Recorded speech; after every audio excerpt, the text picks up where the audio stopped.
हरे कृष्णा। आप सभी भक्तों को हार्दिक अभिनंदन व स्वागत। आपके श्री चरणों में दास का कोटि कोटि प्रणाम।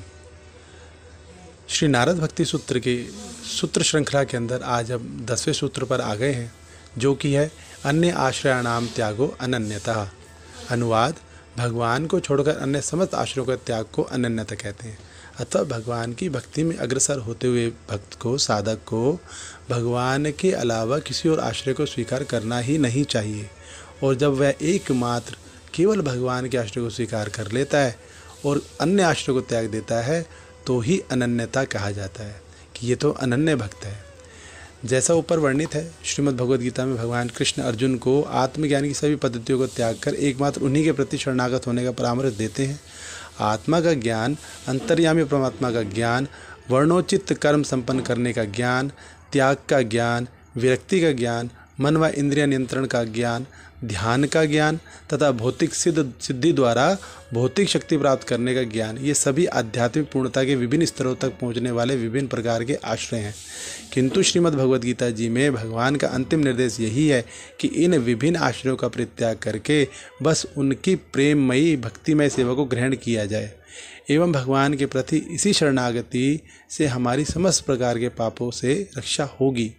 अन्य शब्दों में परम पुरुषोत्तम भगवान श्री कृष्ण में सीधी आसक्ति तथा उनकी दिव्य सेवा में नियुक्ति आध्यात्मिक जीवन की परमोच्च सिद्धि है। तो ये बहुत छोटा सा सूत्र था। अगला सूत्र भी हम ले लेते हैं इसके अंदर। तो अगला सूत्र है कि लोक वेदेषु तथा अनुकूल आचरण तत् विरोधीषु उदासीनता।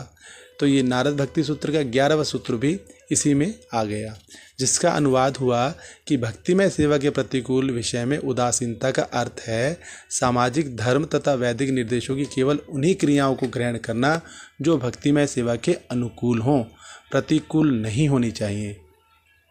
तात्पर्य: भौतिक अस्तित्व परम पुरुषोत्तम भगवान के प्रति विद्रोह का जीवन है। जीव कई प्रकार से इस विद्रोहात्मक प्रवृत्ति को प्रकाशित कर सकता है, जैसे सकाम कर्म द्वारा, मनोधर्मी चिंतन द्वारा अथवा भौतिक सिद्धियों हेतु योग में प्रवृत्त होना। साधारणतया सभी बद्ध जीव भौतिक प्रकृति पर प्रभुत्व जमाना चाहते हैं। हर कोई सामाजिक राजनीतिक क्रियाओं अथवा वैदिक अनुष्ठानों द्वारा प्रभु बनना चाहता है। हर कोई स्वयं को उच्चतर अस्तित्व तक उठाना चाहता है या हताशा में भगवान से एक होना चाहता है। यह सभी इच्छाएं विभिन्न प्रकार के भौतिकतावाद हैं। वे भक्तिमय सेवा हेतु अनुकूल बिल्कुल नहीं है। शुद्ध भक्त देव पूजन अस्वीकार कर देता है तथा केवल कृष्ण या उनके विष्णु अंशों को ही भजता है। जब तक व्यक्ति भौतिक दूषण से पूर्णता मुक्त ना हो, वह किंचित भौतिक इच्छाओं की पूर्ति की आशा से भगवान का भजन करना चाह सकता है। किंतु यदि व्यक्ति की भौतिक इच्छाएं भी हों और वह भगवान का सम्यक रूप से भजन करे, तो वह शीघ्र ऐसी समस्त इच्छाओं से शुद्ध हो जाएगा। भगवान की भक्ति में ये फल है कि भक्ति अगर इस प्रकार शीघ्रता से और बिल्कुल मन से दृढ़ होकर करेंगे तो सभी समस्त भौतिक इच्छाओं से हम शुद्ध हो जाएंगे। दूसरी ओर जिन व्यक्तियों की क्रियाएं भौतिक इच्छाओं द्वारा प्रेरित हो तथा जो देव पूजन में भी आसक्त हों, वे अपने जीवन की किसी अवस्था में शुद्ध भक्त नहीं बन सकते। सबके हृदय में स्थित भगवान देव उपासकों की इच्छा पूर्ति करते हैं, किंतु भगवद गीता जी में भगवान कहते हैं कि ऐसे देव उपासक कम बुद्धि वाले हैं, अल्प मेधसः। अन्य शब्दों में, जब तक व्यक्ति प्रकृति के गुणों द्वारा नियंत्रित है, वह भौतिक उद्देश्यों हेतु देव उपासना में ही प्रवण रहेगा, यानी प्रवीण बनता रहेगा और अच्छे पे अच्छा बनेगा और निरंतर कार्यरत रहेगा।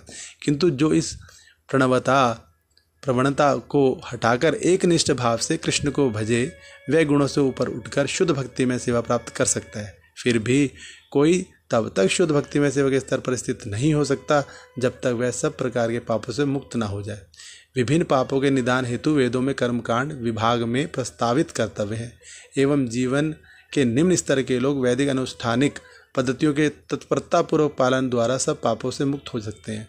तब वे शुद्ध भक्तिमय सेवा में प्रतिष्ठित हो सकते हैं। अतः यह समझना चाहिए कि शुद्ध भक्तिमय सेवा में स्थित व्यक्ति ने अपने पूर्व जन्म में ही सारे वैदिक अनुष्ठानों का दृढ़ता से प्रतिपादन किया होगा। अन्य शब्दों में कहें तो भक्तिमय सेवा के स्तर पर पहुंचकर व्यक्ति को वेदों के कर्मकांड विभाग में वर्णित किसी भी प्रायश्चित की पद्धति का प्रतिपादन करने की आवश्यकता